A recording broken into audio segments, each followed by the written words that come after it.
As we get ready to celebrate our 250th Independence Day, I've been thinking back to July 1976, when I was 17 and when America celebrated our 200th anniversary. I still remember the sense of unity and pride that we all felt about the United States, which we knew was the greatest country and the greatest democracy in the world. And I'll be honest, it took me years of learning from other people and traveling and just being curious to realize that the promise of America I enjoyed was not experienced the same way by a lot of other people, and that we often failed to live up to our aspirations. But as I think about that time today, it's still remarkable to me that just a few years after the Watergate scandal forced the end of a presidency, and a few years after the end of the Vietnam War, We have a liftoff. in less than a decade after both the incredible achievement of putting men on the moon and the days-long riots and civil unrest in our largest cities. It's remarkable that even after all of that, the sense we shared of a unified country was still so strong. Most people then trusted the same news sources. We still mostly believed the scientists and government officials. And we still believed in the bedrock guarantee of free and fair elections, and that our government would at least usually do the right thing.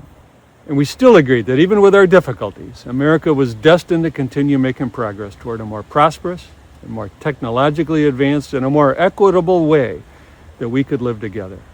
Well, it's sad to know how many Americans don't share the same trust or the same optimism that we enjoyed 50 years ago.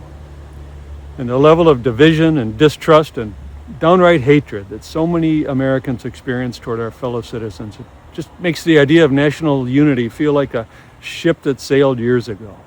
The daily pictures this week of a mostly empty National Mall where people are supposed to be celebrating our 250th anniversary, well, it just seems symbolic of where we are today.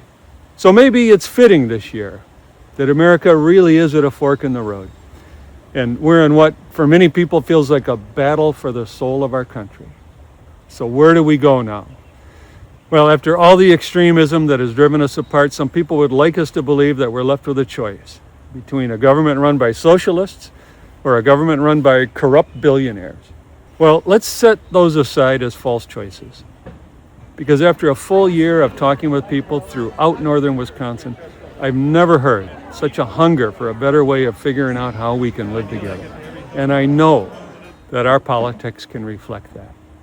It has to. Most people I know are realizing that it's not left or right that really divides us. It's a very small number of people holding immense influence and wealth who stand to benefit most when we don't trust each other or our neighbors.